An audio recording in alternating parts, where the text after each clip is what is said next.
Hi everyone, I'm Susan Birch and welcome to another A Health Detector podcast.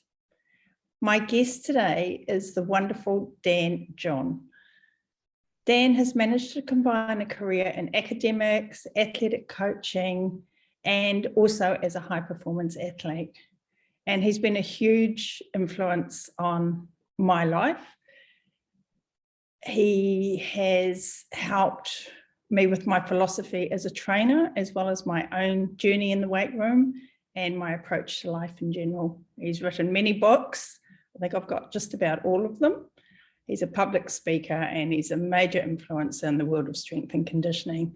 So Dan, thanks so much for taking the time to be here. Absolutely. In fact, it's an honor. My son-in-law is half New Zealander, Kiwi, and you actually have the same accent his mom does. It's kind of fun. Oh, that is quite funny. Whereabouts did he come from? I don't know. I don't. The North Island, maybe. I'll ask. The second I hang up, I'll ask. I swear I will. Yeah. Yes, I'm in the North Island. I'm in the middle of the North Island. So can you tell us, just give us a little bit of background about yourself, your career, just, briefly? Well, I always start off with the fact that I'm the youngest of 6 children. We were a very athletic, very military family, which is, my dad was a World War II guy. So, I just grew up, it was natural for me to be around sports and weightlifting and high performance. When I was young, I read a book and basically it said that this one person I have great respect for threw the discus. So I threw the discus, and then before you know it,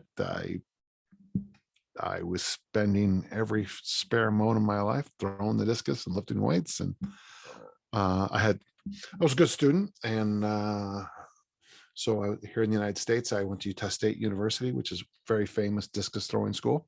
I mean, obviously it's a school, but it's famous for track and field, especially the discus. And when I graduated, Coach Mon asked me to do him a favor, and if I'd keep an eye on things in the weight room, because he was getting very concerned about how bodybuilding had been taking over what he considered strength training.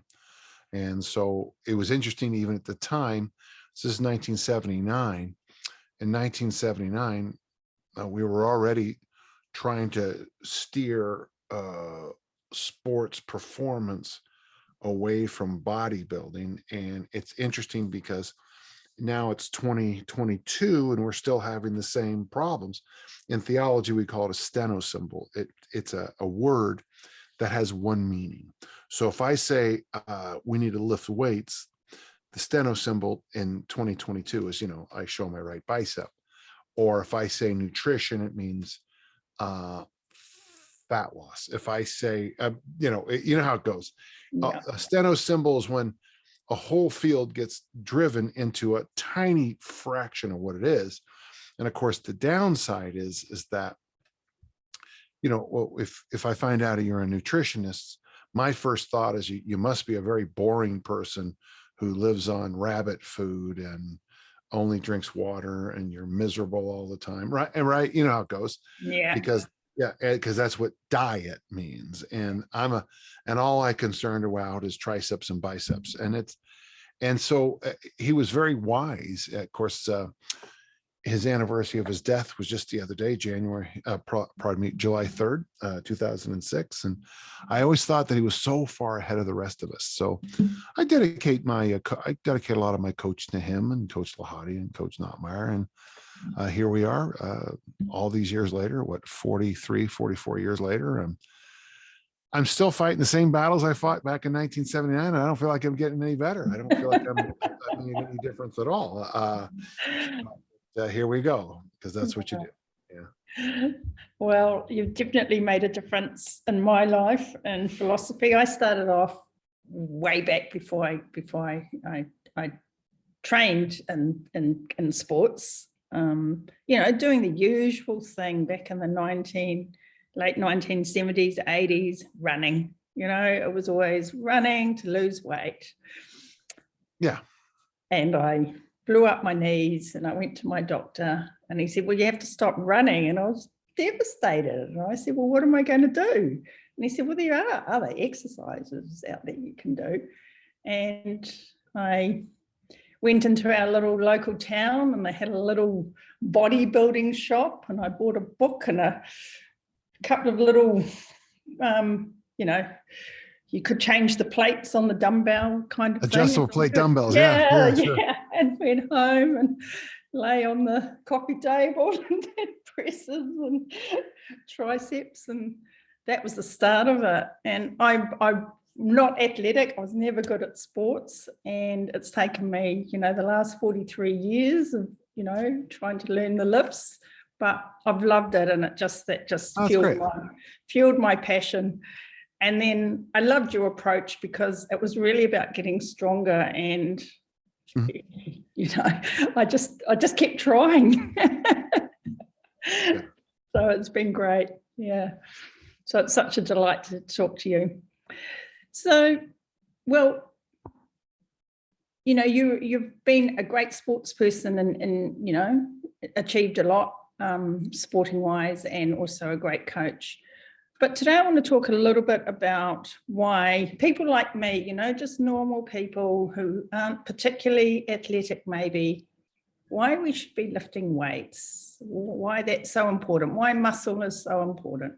Well, and I even then, and don't take this wrong, but Susan, you all instantly took weightlifting and you simplified it into it's good for muscles. And there's no you're exactly right. That's what I did.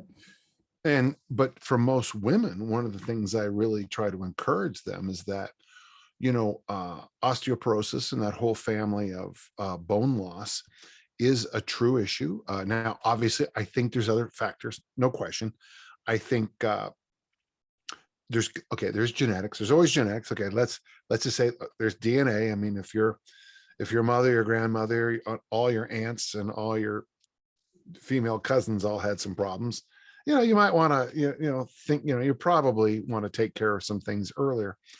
I do think life stresses and bad choices nutritionally can lead to bone issues, and then of course it just comes to good old-fashioned there are some lifestyle choices that can really impact you long-term with your bone health. But what I try to do is I try to make things as simple as I can. So I summarize everything, and I say this every single time I speak, but I think you should have somewhere in your training a push, which is separating yourself from the environment, a pull, which is embracing yourself with the environment, a hinge, which is the most powerful movement a human can do, and that would be that's a lot of hip bend with minimal knee bend. I don't necessarily think you should squat heavy, but I think the movement of squatting should be done daily. That's maximal hip bend, maximal knee bend. And then, of course, I summarize that whole fifth family into loaded carries. Ideally, you should pick things up and carry them. Then there's the sixth movement, and I think this is the one that most people don't realize I talk so much about, and that's everything else. I think most people should get back on the ground and do some crawling. I think it doesn't. Let me just say this. I ask my clients all the time if you still have parents, and I say, when's the last time you saw them voluntarily on the floor? Mm-hmm. And they'll all giggle because it's like, I haven't seen my mom and dad on the floor. I can't remember, and there'll be a little story about dad fixing a car or something like that, and then listening to him get up. So anything where you can hang, where you can crawl on the floor, anything that's not push, pull, hinge, squat, or loaded carry is everything else. And I sometimes think that is the most, getting up and down off the ground by itself is probably one of the least appreciated things I coach normal people to do. We have a whole series of drills. One's called the Get Back Up drill, where literally I just say get back up a lot. Get on your belly, get back up. Get on your left side, get back up. Get on your right side, get back up. And we just do these little drills like that. And the idea is not only does it work your heart and lungs, but I also can watch you while we do say 20 to 25 of those repetitions. I can watch you in real time improve your mobility, flexibility, your body control, the way you move, just because I'm asking you to do something that's so simple, just getting up and down off the ground. So what I do focus on movements more than a lot of people. In fact, I don't even like to use muscles names. I'm from this newer school of thought where you don't have 600 different muscles. You have one muscle that's just kind of, packaged in different places throughout the body. And if you think that way, like when you throw the discus or javelin, if you're an idiot, you think it's a tricep extension. But if you're actually good, you realize it's a whole body movement, and the body has to work together to whip it or sling it or, snap it out there. And I don't necessarily have a knock on my bodybuilding brothers and sisters or my fat burning brothers and sisters, but they were allowed to teach people lessons about the human body that probably aren't completely appropriate outside of looking good on a stage. Having, big pythons and, having your rip this and your shredded that is great and you look good, but most of those people pay a very high price to look like that. And frankly, there's no surprise here, but drugs are a big reason. And it's not what I would consider the healthiest lifestyle. Now, having said that, after probably age 55, I think there's a great boon for bodybuilding because your body needs the hypertrophy. You want to keep that lean body mass on as best you can. And of course, so after 55, I really recommend 3 things for people: hypertrophy work, which is good old fashioned bodybuilding; mobility work was the free movement of around the joints; and the last thing is at some level, something that's fast twitch, something that's snappy. And that can be just playing catch with the medicine ball. That can just be playing catch. That can be you kicking a ball back and forth with a friend. Anything that makes you move and strike or toss or move. Yeah, anything. Jump, and I remember someone telling me about years ago about, the challenge at a certain age of just jumping up on a curb. On a sidewalk, there's the curb. Okay. I always got to be careful when I speak to people who speak English from other parts of the world, because we don't always say the same things, but just popping up on a curb can be difficult for some people because they've completely turned off their ability to utilize the fast twitch muscles. So that was a long way to explain that for most of your life, you should really strive to do a range of movements in your daily life. I always suggest after you lift weights, always go for a walk. That is just a given in my world now. And by the way, I believe that even with my elite athletes. So you lift weights and you go for a walk. Stu McGill, the great spine specialist from Canada, recommends, when in doubt with spinal injuries, go for a walk. In fact, he in his book, The Gift of Injury, which might be one of the greatest titles of a book of all time, he recommends a 10-minute walk before every meal. And frankly, if I could get every client I ever worked with to go for a 10-minute walk before every meal, I think most of their diet and nutrition issues would also be fixed. Every time you reach for a cookie or snack, crisp, whatever it is, 14-minute walk. Go for a 10-minute walk before you shovel that in your throat. I think a lot of people would have a lot less issues. So yeah, I am a movement. I'm a believer in movement. I'm a believer in fundamentals, the basics. And what you'll find is that if you do focus on those, a push, a pull, a hinge movement, a squat movement, picking up something and carrying it, walking it, and getting up off the ground, and then after all that, just go for a walk, what you'll quickly notice is that you can't really point to where you look better, but everyone will comment that you look better, and you'll weirdly feel better because you move better. Now, which one of those look better, move better, feel better, which one of those is the lead on that? I don't care, because they all seem to happen at once. Yeah. And And they all contribute to that psychological feeling of well-being, I think, which is Yes. the key, you know. That's that weird phrase we like, feel good, you know. My friend Tim Anderson always says, it feels good to feel good. Yeah. Yeah. And it sounds like stupid, and it sounds like a bit of a cliche until you're around people who don't feel good. And then you're like, oh, so you ache when you walk. Yeah, that hurts here, here, and here. Oh, and it hurts when you get up out of that chair. Oh, so you probably don't want to do any of this other stuff. And of course, the answer to all that is, well, how am I going to feel better? Well, you got to move better. You got to move. Now you got to start moving. And it is, and that's why I emphasize play so much when I'm working with an adult population, to try to keep things a little bit fun. On Thursday nights, this is going to sound kind of corny, I go over to this place, and this guy is a one-man band, and he plays music and we dance. And that's my Thursday nights.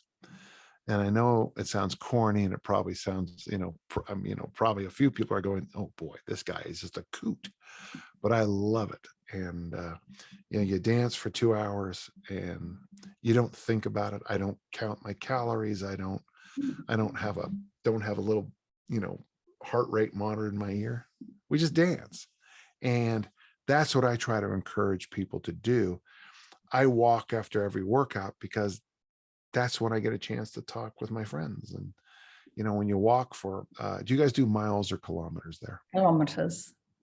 Okay. So I after almost every workout, my standard is about a 2-kilometer walk. That is just about, that's pretty much, that's my morning walk after every workout. And I wouldn't say 2 kilometers is pushing up on, Olympic standards, but that 2 kilometers allows us to talk, to catch up. We talk about movies. Sadly, we talk a lot about politics here in the States now, but we talk, and we don't always answer the world's problems, but we just talk, we catch up. And then when everyone leaves, I break my fast and start my day. Yeah. I have always loved the simplicity of your workouts and what you do. They're not always easy. I've tried so many of them. Oh my God. Well, are you on the workout generator? No, I'm not. I should join that. Yeah. Yeah. So at Dan John University, which is a terrible name, and I get that, but we have the workout generator where you plug in the equipment you have and how many days a week you want to train, and the equipment you have, how many days, how hard, and you press a button, and it gives you these workouts. But the nice thing is that in your case, when it comes to the push or the pull or the squat, you might have 12 or 15 options you can dial up and down. And one of the things when people are asking me about what do I do at first, I always say, well, if you just played around, you're going to do 3 sets of 8. Sorry, and I don't mean to be so technical, folks, but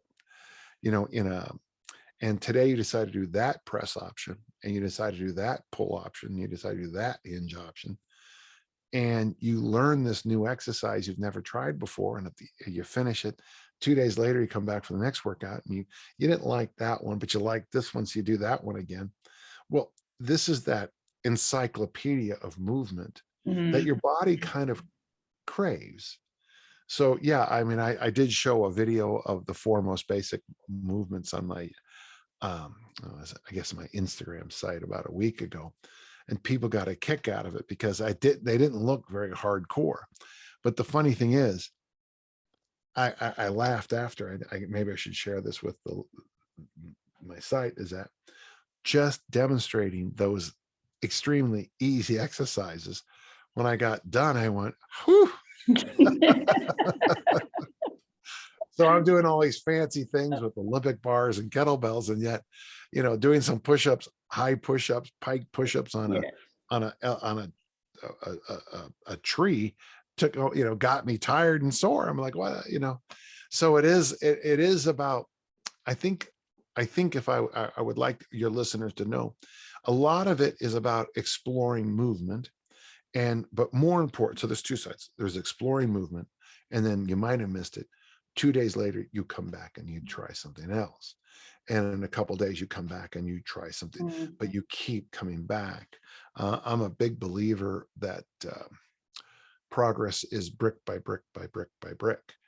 And I think the mistake what we have, and if you go on Instagram and all those other things, you'll see all these people promising results in 2 weeks, 6 weeks. Well, I promise you results in 40 years. Okay, it's a hard one to sell, but if you stick around and you if you work out 3 days a week, 52 weeks a year over 10 years, you're going to have, I mean, you're going to look good, feel good, move good. I mean, you're just going to. It's the accumulation. It's the same way I coach a team. We're trying to accumulate all these things. And it's real hard to accumulate a lot of things in one workout, 3 workouts, or, this internet 6 workout thing. I think for a lot of people, time is an issue. And whenever, at the moment, I'm going through easy strength again because of time. And, it's you get a phenomenal amount of work done over those 40 days. And my problem is I always start too hard, and I know, but every time I do it, and then I get really sore, and then I'm like, okay, now I've got to back off, and it's easy strength. Yeah, Jordan Dirksen, I quote him in my new book. He said, "Easy strength was perfect for me until I didn't make it easy." Yeah, exactly. And so for the listeners, basically, it's a very simple program. You pick, I generally recommend 5 exercises, with one of them being something as simple as the ab wheel. Generally, for most people, a push, actually an overhead push, or vertical push, a vertical pull if possible, or a hang or whatever, a hinge movement, a loaded carry. I think for most people, like a suitcase carry, that's where you carry a weight in one hand, down and back. That's all you got to do. A set of 10 in the ab wheel, pop up and go for a walk. So it can be as simple as 3 sets of 3 in the military press. 2 sets of 5 in the lat pull down if you can't do a pull up. 2 sets of 5 in a deadlift variation. High bar deadlift is fine, whatever. A suitcase carry down to the corner and back. Do your set of 10 in the ab wheel, and then go for your walk. And that workout for me would take me I could probably nail that workout in 8 minutes at most, with the longest part being the suitcase carry, the corner and back. And the key is that tomorrow, or if you're doing the 5-day-a-week variation, you come back in tomorrow and you do it again, and you do it again, and you do it again. And it's like learning how to type or play a musical instrument. You just practice those movements. Once those loads, the weight on the bar is too light, then you add weight. And if you don't want to add weight for the 40 days, here's an interesting thing we've discovered. You still make amazing progress. I've had some people tell me, well, I don't have it, so I'm just going to do this. I have 1 kettlebell, so that's what I'm going to do. And my first thought is, well, there's no way that's going to work. I don't know, about 2 months later, I get an email that says, "It works so well. Thank you for everything you did." And then I have to take credit for it. Oh yeah, I'm brilliant, aren't I? Yes, absolutely. The thing I didn't think would work worked perfectly. And so, but I have to take credit for it because I didn't tell you not to. So yes. And so that's my, there's my career in a nutshell. Easy strength has been the strangest thing I've ever coached in my career. But then I go back and I look at what people did before the era of bodybuilding, and this is exactly how they trained. If you're not on anabolics or performance enhancing drugs, this is a good way to train.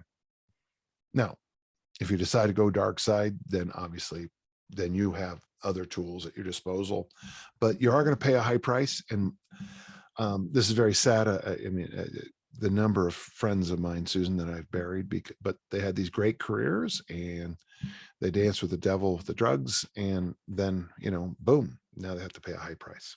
Yeah, I'm not I hope your listeners know, I'm not a real fan of using drugs to get where you need to be. A number of women that I would work with a few years ago decided that there's these 2 drugs, I guess, women are now taking to get lean as can be. And I'm like, you're going to pay a high price to get that lean as a female. There's going to be problems with menses. There's going to be problems with reproductive health, but just as big, there's going to be huge problems between those ears. And it's universally true. Yeah, absolutely. I remember, you know, talking about women, I remember watching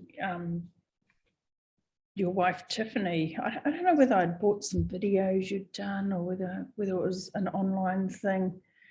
And, you know, I think her and I are about the same age, and it was just phenomenal. And you had it was your outdoor gym thing, and you're like sprinting up the hills, and I think you're towing I don't know whether it was a tire or something. Sure. Could have been one of my daughters too, but yeah, could be, or friends. Yeah. Everyone tows stuff around here. Yeah. And it was great. And I remember seeing her do this snatch, you know, and I was like counting how much weight she had on that bar. I'm like, okay, there's some inspiration, you know. Yeah.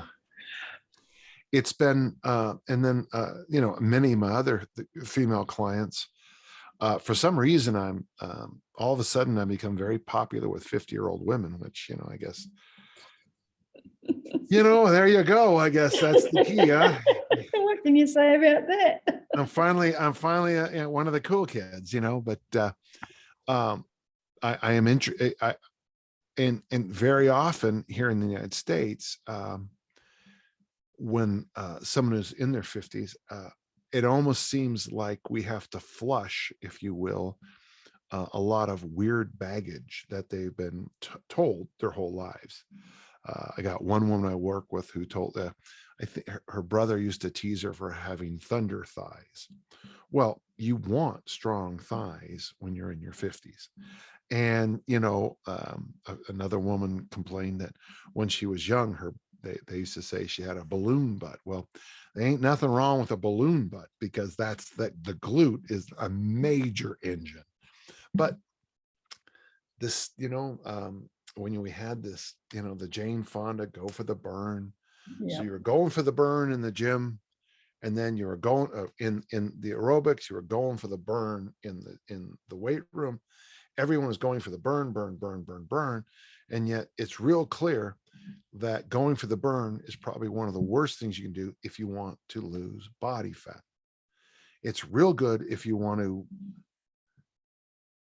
go for the burn. And it is true. I mean, it is true, you know, high amounts of lactic acid in your system will cause certain adaptations. There's no question. You know, you don't find a lot of, you know, international level 400-meter runners who are fat, but you have to run the 400 meters, and you have to run, you know, 3 or 4 of them in every training session as fast as you humanly can go. Well, I always tell people, yeah, of course the 400-meter runners look great. And then someone says, well, what do they do for diet? And I said, when you run the 400, you don't have to worry about diet. You can eat anything you want. Really? Why? Because you're going to throw it all up, you know, so you don't have to worry about it. You run 400 meters after a big McDonald's meal. I'm not going to worry about that McDonald's meal. Then we have to clean it up, but, you know, it's going to be, you know, so one of the things I have picked up on is I feel like I'm in a good place personally and professionally to really make a difference with a different population than I would have a while ago. Yeah. And really, it's such an important population. And, you mentioned me talking about, first thing I said was about muscle earlier, but, one of the things is that, not muscle just to look at, but muscle because of the functionality of muscle, Yes. and being able to get up and down off the ground. And you were talking about osteoporosis and the importance of muscle for preventing osteoporosis. Exactly.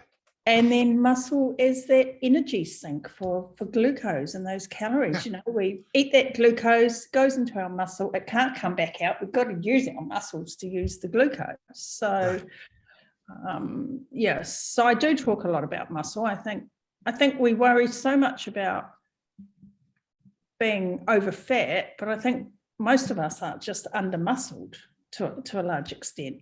It's interesting because, and you do kilos, We do kilos. Okay, so if you're working with a 125 kilo woman, I'm not concerned about her being over muscled.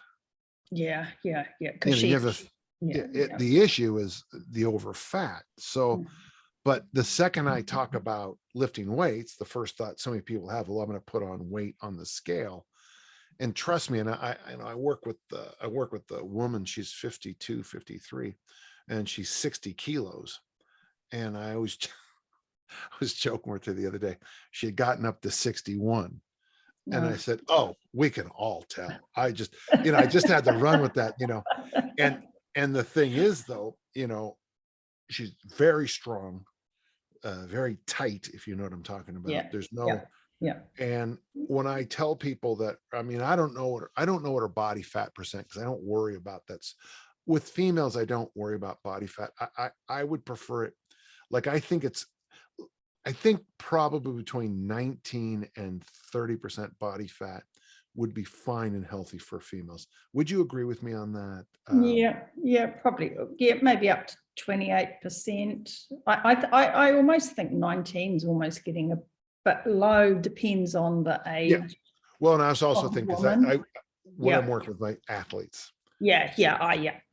So for me, and people say, well, what about this girl? That one there, she's 14%.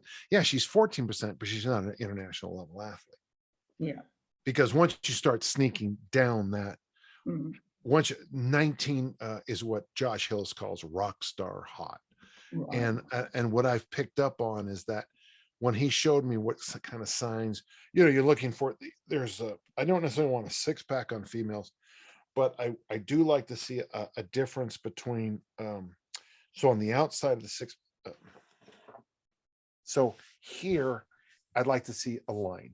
Yeah. And that's really about, and please, and I apologize to anybody who's dealing with issues here. I'm not trying to say I judge anybody, but if I'm working with an athlete, I like to see a difference in that wall there. A clear line there. I don't care.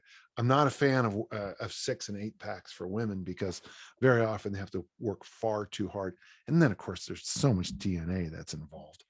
I always tell my athletes about when I was in college, and I was at 8% body fat at 100 and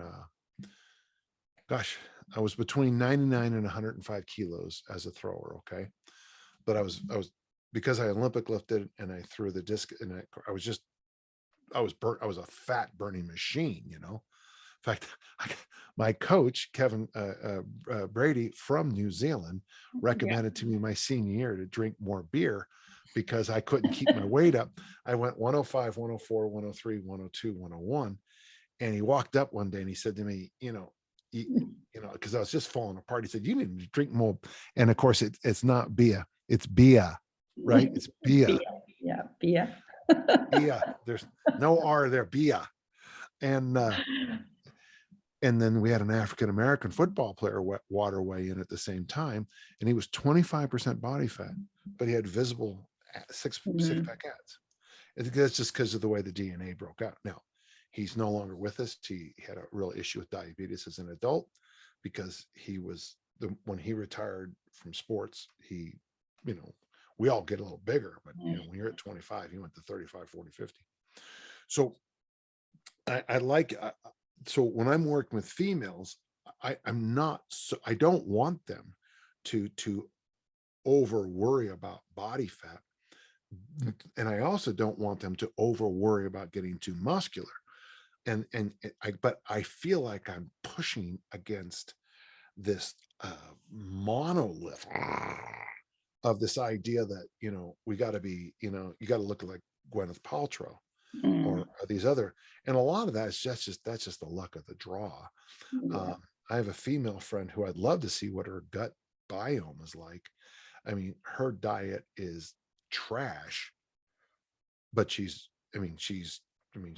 looks like a microphone stand. Yeah. Yeah. But that's just the luck of the draw. But I'm not, I mean, how many Hollywood stars are there on the planet? 300. I mean, that's, it's just, there's 300. It's like saying how many NBA basketball, how many professional basketball players are. Well, you got to be that tall to be a basketball player, and there's just not that many. So I worry about about how the media focuses on certain body types as the answer, and it's just not true. I think. No, and then, when we come back to the diet and then we start, either eating trash or not really eating enough, and we've got no nutrients in our diet, and then we're trying to run these bodies on this nutrient deficient machine. The stress of that adds body fat. We don't sleep, our hormones are like crap. Well, I share an article in my newsletter this week that I just love. The 3 most effective ways to lose body fat. Number 1 is walking, which I thought was, wow, okay. Number 2 is sitting. And number 3 is sleeping, because the body utilizes body fat generally for these fairly low these fairly low levels of intensity. Yeah. And once you start ramping up the intensity, your body turns into sugar burning. So I tell people this at every workshop I go to. I'd love it if I get you to sleep 9 hours every night, and I'd love it if I could get you to walk, let's say 2 to 5K a day. Is that reasonable for you? Yep. Okay. If I could just get you to sleep 9 hours every night, walk 2 to 5K every day, and eat vegetables at every meal, for most of our listeners, all your dreams will come true. I'd love you to eat more fiber. I'd love you to eat some fermented foods. I'd love you to have a very colorful diet, a relatively clean diet. And I know in New Zealand, the diet is probably cleaner in New Zealand and many of the foods than we have here in the States. No, I'm not sure that. I think we're following the States pretty closely there. Well, then get ready for a bunch of fat people. Yeah. Well, and that's what we've got. We've got a bunch of type 2 diabetics, an explosion in children with type 2 diabetes. Yeah. And that's why I'm doing this, and I've invited you to talk to us. Well, we were having this discussion when I was young. So most of the people I grew up, the men, were World War II veterans. And one of the jokes the guys would always do, and I always still, they used to stick to, I've got tons of pictures of my dad and his friends on the beach, and they'd stick their stomach out, big old bellies. But in the pictures, they're not doing that. Everyone is lean. The women are lean, the men are lean. What we thought were fat kids when we were growing up would be the normal average child today. Yeah. And this sounds horrible, and it probably sounds like I'm judging people, folks, but I'm not. I'm just not. I'm watching this happen in real time. I take my grandkids up to a place called Lagoon. It's an amusement park. And in the years I've been going there probably since the 70s. I have seen a radical change in the way children look, in the way teenagers look. I was up there the other day with some people, and now these are people who train and do all these things. And what they began to notice was, it was a very simple thing but we noticed how much the kids were consuming. So they were drinking blue drinks, and then ice cream, and then a soda, and then candy, and then chips, at all the same time that none of us had ingested any calories. they were probably already packing down 1,000, 1,200 calories, just snacking between meals. And it was all Frankenstein foods, pardon me, Frankenstein's monsters foods. There were these, fake foods that they were ingesting that we're not biologically designed to adapted eat. to eat, and again, I'm not yelling at clouds. I'm not telling everybody the world is coming to an end, but every so often you have to just stop and say, look, just look. And so what I'm trying to do with my best is, well, it's the traditional, biblical prophet.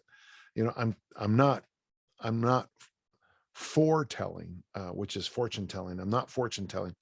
I'm forth telling. I'm telling you what I see, a truth that I think that is happening. And I'm following it up is, if we continue on this road, a lot of issues are going to happen downstream. And I'm afraid it's already too late for many of these children, teenagers. I'm stunned. When last night I went to trivia, and I was stunned to see what the average patron looks like at a local bar now. I'm stunned. Yeah, and then we get, abused for, supposedly fat shaming, which is definitely not what we're doing. Right, and I get people say I do that, and it bothers me, because what I'm just trying to say is, if then, that's literally all I'm saying. Yeah. Yeah. There's something I've heard you say a number of times, which I think is so important, and I might not have your words quite correct, but it's basically, how is what you're doing now going to make your life better? And that's something that I often say to myself. There's a couple of things you've said. That's one thing, and I'm always like, yeah, how is doing this going to make my life better? Stop doing this. And the other thing is, pick heavy shit up off the ground and lift it over your head. And those are just like two set in stone philosophies, I think, that we can all just take away, and it just makes it simple. Yeah, it's so simple.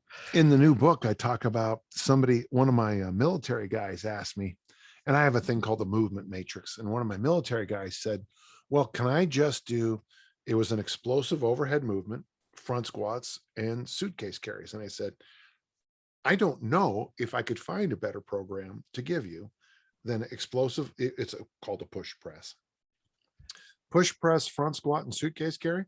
Yeah, and those workouts are going to take you probably 10 minutes, I think. It's not very long.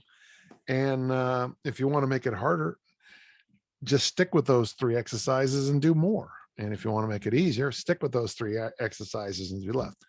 You pick things up, you put them over your head, and you carry them, and that's the win-win-win. And then go for a walk, and then have it, eat some veggies, eat some protein. It's all so simple. Now, having said that, I'm going to go upstairs and open my fridge, and if my fridge is filled with crap, if my cupboards or closets are filled with junk, then there's another issue. I'm going to fall right into the pattern that I've been complaining about during our whole conversation, Susan. So much of it has to be, we have to plan our meals better. We have to shop better. My friend Josh has a great point. He says the hardest workout of the week should be the day you go shopping. And so your shopping is should be the hardest workout of the week. You should take your Monster drink and your Red Bull and come home and chop and sort and clean and bake and cook and fry and really cut those vegetables and get as enthusiastic as you can. No one's going to chop more vegetables. You're going to buy 40 different vegetables, and you're going to chop them all up. And then I'll yell, it's all you, bro. And all that stuff. And then you put them in your containers. And then when you open the fridge on, I don't know, Thursday, you're all set to go. you've got reasonable, appropriate foods Yeah. to shovel in your mouth. Yeah. I think sometimes this stuff is simple, but it's not easy, and we're not conditioned to doing it either. We think of it as being an effort, and doing easy strength is simple, but it's not actually always that easy to just, you got to go out there and you got to go, oh God, I got to do deadlifts again. I got to do clean and press again. And I got to do chin-ups again. Yeah. So my friend John Powell explains the discus as being simple. And of course, the joke was one day the boy fell on the ground. He said, "You said it was easy." He goes, "No, I said it was simple, not easy." And the most of what you're going to do in life, I mean, I hate to say it, but the secrets of life are all pretty simple. I mean, I have yet to find anything in life that, well, there's a phrase I probably don't say enough, but the shortcut is the long route. If you really want the shortcut, give it 5 years, not 5 days, because that is, over time, it is the easiest way is to do it the right way. And I don't know of a religious or civilization, a tradition that doesn't have somewhere in it this idea that, when you cut corners, bad things happen. And that's, I think you can actually see it in American business right now. We cut a lot of corners for a long time, and I think you're seeing that a real problem for us right now. As we have our own issue, we have some issues, and I think a lot of it's because we cut corners. There was a great company here in we used to, and their motto was, "The quality goes in before the name goes on." And I always thought that was a brilliant way. Isn't that great? Yeah. And I guess that's a personal decision each and every one of us has to make, and you and I are trying to encourage people to make those decisions, and and every day I have to keep encouraging myself to make those decisions for myself, and you certainly don't get it right all the time. You're human. No. Well, I mean, I like to in the mornings, I like to, get all my work done, drink coffee, fast until I get my workout in, get my walk in, and then go eat. There are times where I mean, saying that sentence right now sounds so easy, but, there are mornings where all I want to do is, shovel down a croissant with peanut butter or honey on it. And that's all I can, I'm like, really, that sounds really good. In fact, as I say that, it sounds really good. And yet, but that's not part of that's not part of my whole, that's not really what I want to do. That's not on my list of things. That croissant isn't the few seconds of enjoyment I'll have, and I will enjoy it. Don't tie into my long-term goals. No, and that's where it's that future again. How is eating that croissant going to help you feel better in the future? Yeah. Sounds crazy to some people, but to me, I'm trying to make that normal for me. Yeah. But people can, I don't know. I tend to be an all or nothing. I decide if I think we have fast adopters and then people who take more time to adopt. So I get an idea and I'm like, I'm in for everything I've got. But you can do it slowly too. You can make slower changes and well, I don't know if you know my system. That if I'm working with somebody who's I've had clients who weigh 155K. Yeah. And to get you from 155K to 125, the system I used to sit them down, massive charts, lists. This is good, this is bad. And then I realized that, so the first month, and I joke about this but I'm going to tell you the whole thing anyway, but it's true. You have to drink 2 glasses of water every day. Yeah. That's the first month. Yeah. And at 9 o'clock, I call you to make sure you did that. And the joke is always the phone goes bring, bring, bring, bring, bring, bring, bring, bring, bring, bring, because they're drinking that second glass of water. Month 2, we find a space. Now you have to pay up front. You have to get all the money up front. And if you don't do it, I fire you, but I keep the money. I find the parking space in your facility, the farthest one from your office, your room, your whatever. Okay. And you have to park there. And then I ask people you work with if you, and it doesn't matter if you're there for a minute or there for an hour, that's where you park. But what we're trying to do, oh, and then month 3, the first week, you have to put the first week, you have to have your walking shoes next to the door. Week 2, you have to put your walking shoes on. Week 3, you have to put your walking shoes on. And we find a Target for you that's in plain sight from your front door, where you have to walk to it, touch it, and come back. Here's the thing. By the time we get to that week 3, month 3, these people are chomping at the bit to get going because they have the habits are building up. My best client, one of my better clients, went from 150 to 125, 25 kilo loss, about 6 months, and then ran a half marathon within the first year of being a 13.1. And what happened is he just said it was weird because by forcing him to make this month-long commitment to drinking 2 glasses of water, once you get to 155 kilos, well, I guess he lost 30 kilos. I'm sorry, he lost 30 kilos in a year, which is pretty good going. Yeah. Once you start the rose is off the bloom, or whatever, I can't remember, whatever the phrase is, everybody's, I always say, in my field, and I'm sure it's the same with, there is no one with more self-discipline than someone who's starting their diet next Monday. This person tells me how much discipline they have. You don't know me. Once I put my mind to it. Yeah. And the truth is, by Monday afternoon, they're already off of it, almost universally. Yeah. So what I've learned is we can't deal.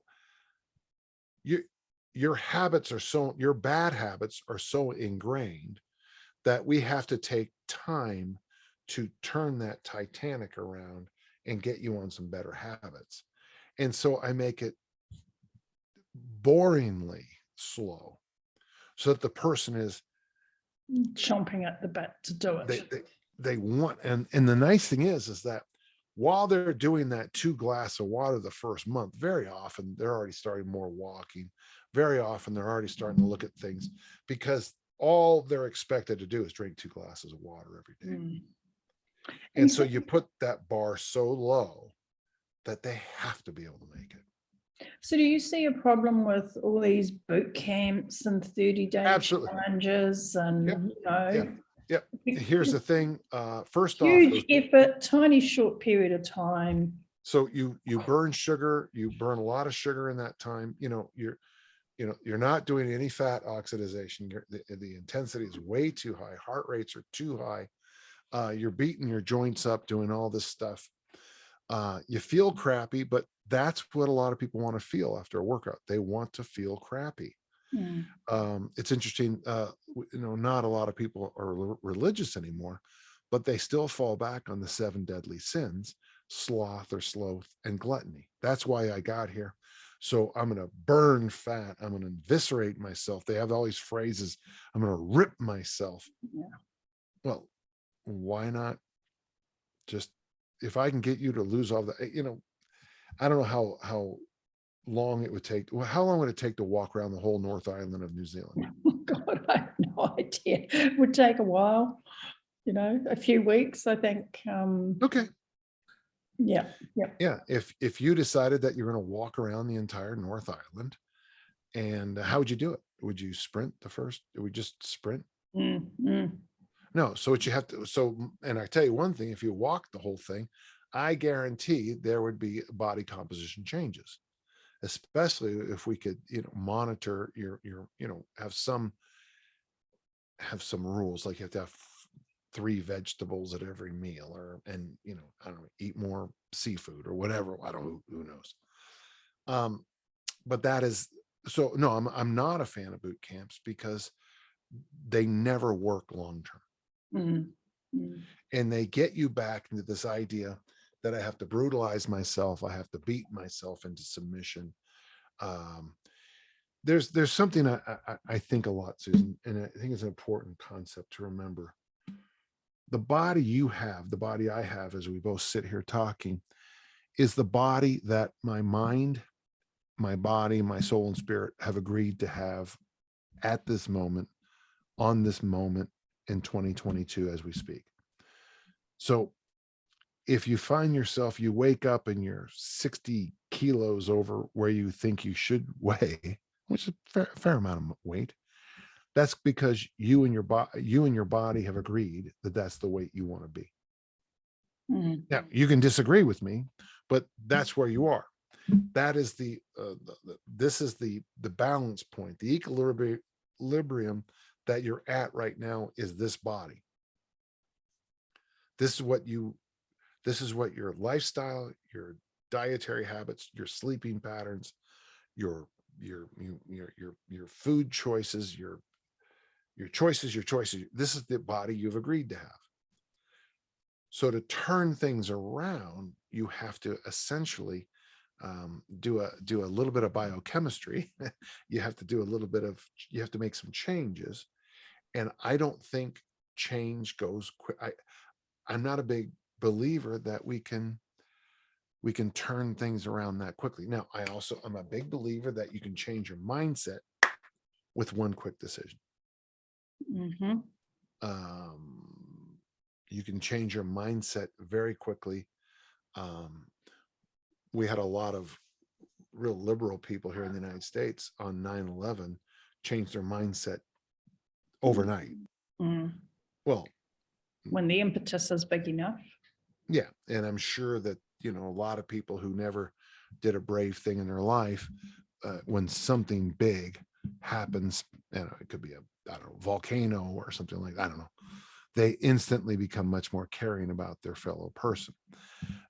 So I do think you can change your mindset quickly, but I do think that the human body lags behind that.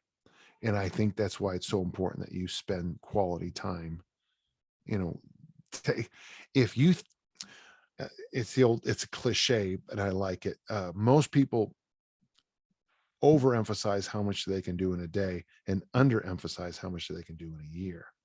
But if you give me 365 days, we can make massive changes.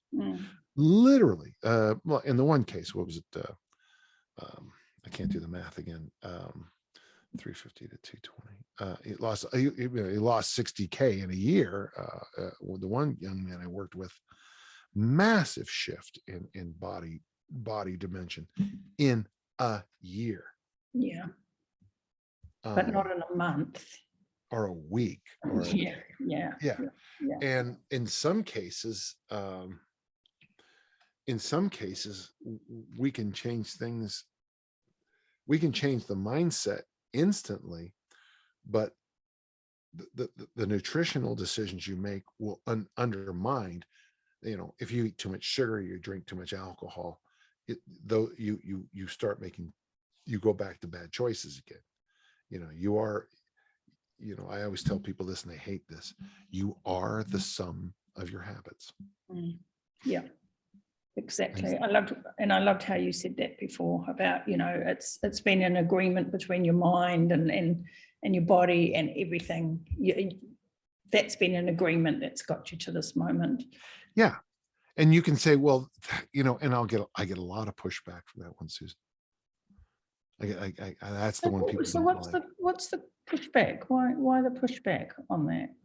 Because I live in the United States, and how could I possibly blame myself for anything? Yeah. It's got to be somebody else. It's always, it's the Republicans, it's the Democrats, it's the, it's this person. It can't be me. Yeah, it is you. Yeah. So with the whole mindset thing, I see a lot with the woman I work with, and to some extent men too. And it seems to be maybe it's always been there with men, but maybe they're talking about it more, is this sort of self-deprivation, negative self-talk, and how that really affects everything. I'm starting today. I'm going to, every morning, I'm not going to come home and drink and eat chocolate. come home, Well, I've had a shitty day, the boss is an asshole, I'm yeah. going to drink and eat chocolate. Well, how do you do that? And that's why I think it's so important to have a journal or a diary. And I have a little course on my website on, I don't believe in goal setting. I believe in goal achievement. And I'll just share how I do it. So, well, this isn't great. I'll try to find it. Oh yeah. Okay. So this is just a couple of weeks ago. This is the day of the weightlifting meet. And the reason I pulled that out is that this is the card I wrote for the lifts and my warm-ups, but the system I use is real simple, Susan, is that I have a journal on one side. So this is kind of goes on in my day. That was my weight workout. But I have two basic goals, and I think it's important to have numbered goals. I want to weigh 96 kilos. I want to lift in the 96 kilo class. Now, just a year ago, I was 115 and I'm 99 now. So I'm just trying to lose about a half a kilo a month, a kilo to half a kilo a month.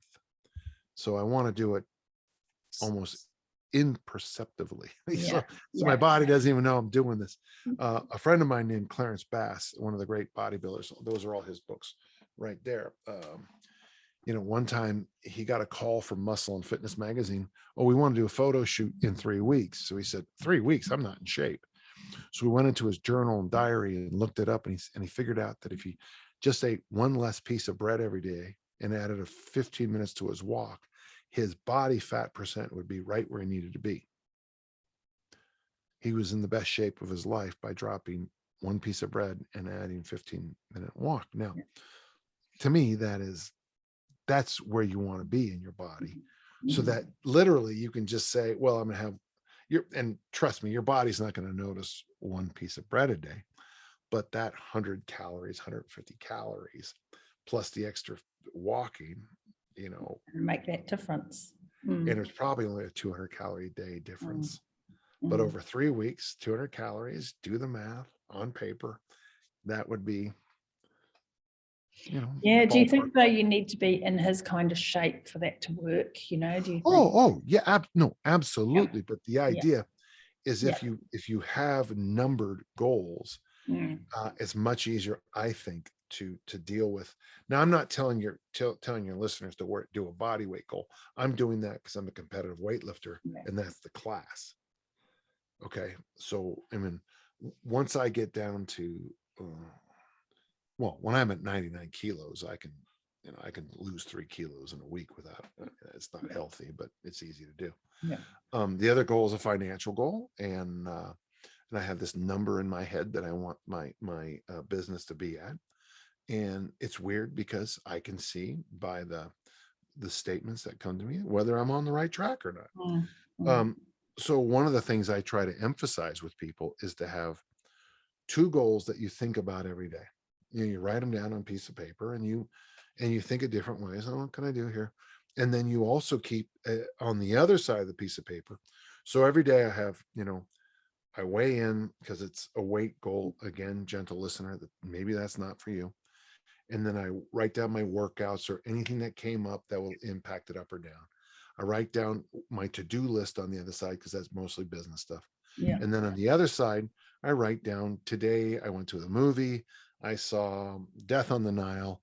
Everyone hated it, but I liked it a lot. So I'm right and they're wrong. I walked my dog. Today I took my dog to the vet. I did this, and this, and that. Okay. And what I try to do with my journal is those are my bricks. So every day I write in my journal. Every day I talk about good, bad food choices. I talk about, like this past weekend, I decided 3-day July 4th holiday, which is our big event here in the United States. I'm going to drink beer and I'm going to have a good time. And because I just got done with a weightlifting meet and extended time in England, I'm going to have some fun. So I weighed in and I was barely even up on the scale. Yeah. And today I was underneath where I was. So what's good about having a journal, it's good about your own, writing down your to-do lists and writing down what you want and keeping some kind of thing, is that, you are going to make mistakes. But the nice thing is I'm not going to make 8 weeks mistakes. The second I see that I'm trending in the wrong direction, I just say, well, is this really a goal? Is this goal of weighing 96 kilos? Is that really that important to you? Because you're obviously not Danny, you're making all these bad food choices. And then Mm. it's like, then I rethink that goal. Well, yeah, I want to weigh 96 kilos because it's statistically, I'll probably live longer at 96 kilos than 150. And I want to be around for my grandchildren. So all of a sudden I just turn that steering wheel because And I think you also get used to feeling good. You get used to waking up in the morning and having energy, and you yeah, wake up and you think, oh, the world's a good place and I feel great today. absolutely. Absolutely. And that's and that is exact.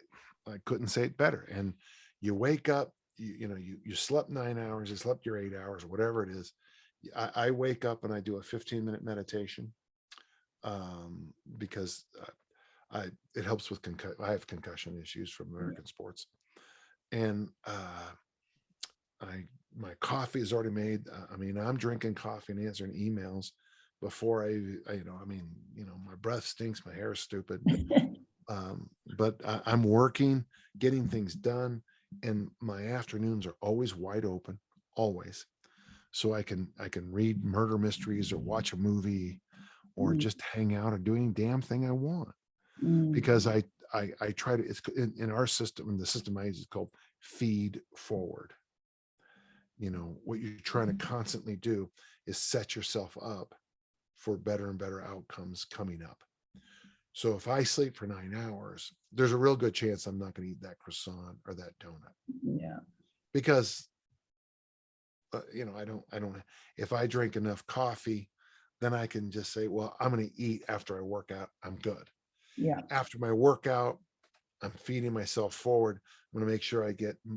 I strive at breakfast for about 8 to 10 different vegetables at breakfast every day, and if I eat those vegetables and I eat, and like today I had a vegetable omelet,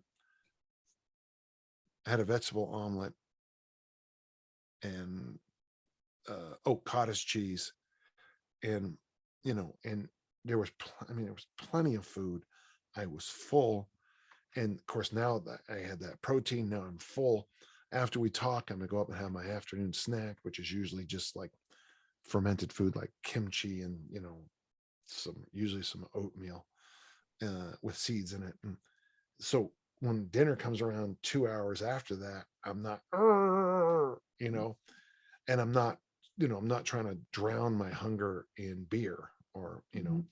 and so that's called feeding forward. And I think that's the secret to all this personally. Yeah. And just touching on your food a little bit, protein, how important do you think protein is? We've talked a lot about veggies.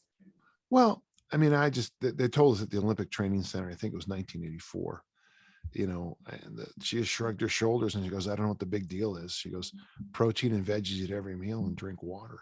Yeah, And yeah, I'm like, I just remember sitting there going, God, I got to get that job, yeah. but no, I think now I don't, when I was younger, I pushed protein a lot more, but I'm at a place now at 65 where, um, I still think I have noticed that I probably need to start up in the protein again.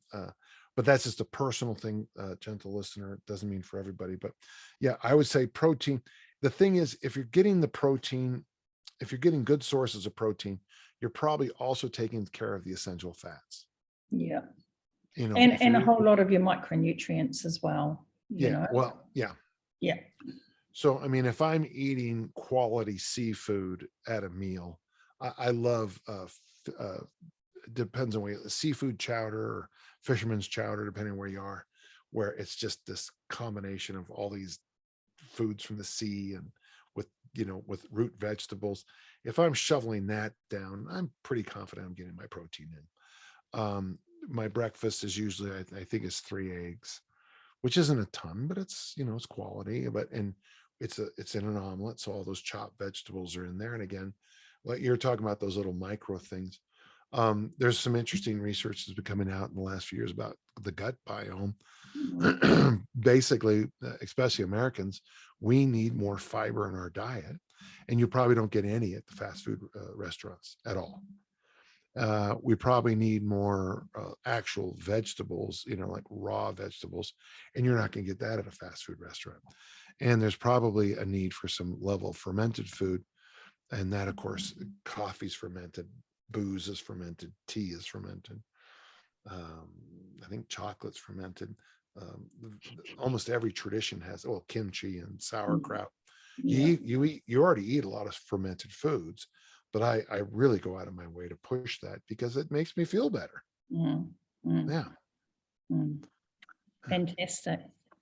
So I've got a little bit of a personal question here to ask, because one of your sort of established, I don't know, what would you call it, goals, assessments, is being able to do the farmer's walk with your body weight for, I think it's like 100 meters or 100. Yeah, 50-50, Yeah. So how the hell do I get to do, I can do 48 kgs, but I can't do 60 kgs. How do I get my farmer's walk up to 60 kgs, 100 meters? Do you have a trap bar? A hex bar? No, I haven't. I've got Olympic bars, but so I carry kettlebells, so that's what I use for my farmer's walk. Okay, that's gonna be tougher. If you're doing double 48s, young lady, you're fine. You are more than above. You're all in. Can you share what you weigh with me so I can do the math? 58 kgs. Oh, then so that's all right. Double 28s, double 24s. Yeah, double 24s. Yeah. Don't kill yourself. I'm like, I've been trying to work on that. Like, how the hell am I going to get my grip strength up? Like, no, just do the double 24s for your test. You're good. Yeah. I also have that this information in the new book also. And I'm always amazed how people, like, for example, if you're over 100 kilos, I still tell you to use 100 kilos. But the idea is, and by the way, this is what you're going to miss, Susan. That farmer walk test and the standing long jump test aren't me testing you. They're me testing me. It's me testing our program. Right. Yeah. After 6 weeks, if your standing long jump is worse and your farmer walk is worse, we can assume I'm a pretty crappy coach. Yeah. Because there's no real training on either of those. Those are just things you show up and do. Excellent. So the other thing I've been trying to do, so I've had a couple of shoulder surgeries, and so there's two things. I haven't been able to get back to being able to do 10 chin-ups. I can get up to maybe 7. Oh, that's very good. I've been trying to get my deadlift up to 90 kgs. I get stuck at my weights. I go 87.5 and then 90. And between 87.5, I can do 3 reps. I can't even, I go to try and pick the bar up off the ground to do 90, and my brain goes, I don't even know how to pick the bar up. Okay, part of the problem, and don't take this wrong, I'm about to offend 51% of the world's population. You're female. And females are much better at getting heavy, high reps than men are. And then there's a guy like me, if we're at 70%, I might get a few reps, but I can make those huge jumps. Don't worry about it. You're doing great. So you're doing great. It was just a random goal. I decided to try and. Well, then here's the thing I would do if I were you. I wouldn't do more than 60 kilos on the deadlift for maybe 3 weeks. Right. Yeah. And do it and just stay at 60, enjoy it. And then one day throw 90 on the bar and pull it. Right. Yeah. Sneaking up on a weight, you'll never get there. Yeah. You gotta, the body loves boom, those huge power laws. Boom, light, boom. Yeah. So yeah, you're fine. You're doing great. In fact, I hope the listeners are still listening. You're very impressive. Yeah. Oh, thank you. I did the 10,000. The first time I did the 10,000 kettlebell challenge, I didn't read the instructions properly. I used a 24 kg kettlebell. Oh, and then I just ground it out because I was like, okay, well, just you got to do it, and then okay, well, you can't stop because you know you can do it now. So Yeah. anyway, Well, I've actually had all conversations good with fun. people about doing the 48 for the 10,000 swing, because I hate the challenge and I do it every year. Yeah. But I mean, if you really want to change your body comp, because that when I can do tens with the 48, and the technique is solid, but I can't doing 50 sets of 10. Oh my God. Yeah. That would be tough. But the other thought I had a conversation with is we have a bar that's about 6 kilos, and doing the 10,000 overhead squat challenge with a 6 kilo bar. Now it doesn't sound like much, but doing that many squats, I mean, just that kills you. Yeah. Well, the idea is people keep asking. I can't. I just use a doubt. I just use it as part of my warm up now because my shoulders are just. For me, I need the load to drive me down. Yeah. I just my form just goes to. I just haven't been able to do that stuff after my shoulder surgery, but it's fantastic. I can give you a few more minutes and then I got to bounce. Okay. Yeah, no, I was just going to say we need to wrap this up. So, and I was just getting in a couple of personal questions there. So, just the last couple of minutes, would you tell us where people can find you? You've got Dan John podcast, which is well worth listening to. Dan John University, a stack of books out there which are absolutely hilarious, have great philosophy on life, and talk about training. Where else can people find you? Well, there's two sites. The danjohn.net is free, and it's if you decide to print it off, it's 3,000 pages. Some of it's fun, and some of it's, there's newsletters in there. There's all kinds of things. There's a lot of material. And then there's the paid site, danjohnuniversity.com, which is expanding every day. It's got this thing called a workout generator, which basically you're inside my brain. The guy who put this together, Brian, he was able to understand how. It's interesting because people think I have a good time. Life, I enjoy life, but my brain is very much like a spreadsheet. This is not a good thing. I'm not saying this is good, but I'm very much if then. I think that's what made me a very good American football coach. It really helped me as a track coach. If this happens, then, and my brain just goes off. So, I want you to do 3 sets of 8 in a press. And then you say, well, I don't have a barbell. Well, do you have a kettlebell? Yes, I do. Well, let's do 1-arm presses. Well, I don't like them. Okay. By the time we got to that question, I'm hitting my head against the wall because you constantly keep putting up all these barriers that I can help you. Well, artificial intelligence is patient enough to answer all your little complaint questions why you can't do something. I give you the big picture. The AI and the website on the back end and the workout generator deals with all your objections faster than you can object to them.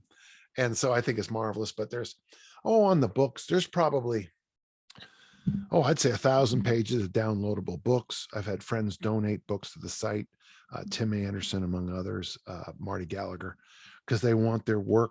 They like what I'm doing. And then on the readings, there are probably, lots and lots and lots of extra readings. There's some free courses on the site for members. And there's also some paid courses, but there's a course on programming, a course on goal achievement, goals. There's one that's free for members called Game Changers, where basically I just talk about those things in my life that I think there's 11 chapters. It's a reading, and then I have a video and reading. All the courses have a video and reading. And I really enjoy doing them. And I'm going to do more as soon as I can kind of get some simple clarity, because I'm knocking out a new book, the Easy Strength Omni book, which will be my 15th published work. So yeah, here we go. Mm. Fantastic. And it sounds like it'd be a great site for other trainers to tap into and use as well. You know? I think you're crazy if you're a personal trainer and you don't have a membership on my site. Yeah. Yeah. Because what you can do is you can use my site to Generate program workouts. Yeah. workouts for everybody. And with my experience, with the experience of everybody, I mean, I would say there's probably, I mean, I'm going to say hundreds, but probably thousands of contributors to the site, coaches, articles, books, friends, athletes, and everyone's experiences is shared at some level in the workout generator. So you'll notice that there's very often in the workout generator, a strength exercise followed by mobility exercise, strength, mobility, strength, mobility, strength, mobility. I like doing standing presses followed by mobility on the ground, because that gets you up and down, up and down, up and down, which is, so that's hard to mimic. That's hard to remember when you're putting together 50 programs for 50 different clients. Yeah. Fantastic. I'll make sure I share in the show notes how everyone can get hold of you. They can listen to your work. They can find your books, and they can find your sites. And I have 2,000, almost 3,000 videos on YouTube, all free. Help yourself. Thank you. Hey, look, it's been such a privilege to talk to you. I would never have thought of my whole life that I'd get to talk to Dan John. Well, and we're going to do this again. Why don't you just wait a couple months, get feedback from your listeners, and then let's do another one and answer questions. And I'm here to help you. Okay. Oh, thank you. I'd love to do a Q&A with you at some stage, and people can come in and ask their questions and get going. Okay. And I will try to speak as Kiwi as I can, so I don't lose any of your New Zealand listeners. And find out where your son-in-laws come from. I will. I'll do that immediately. Okay. Oh, thank you. Well, thank you. My pleasure. Thank you.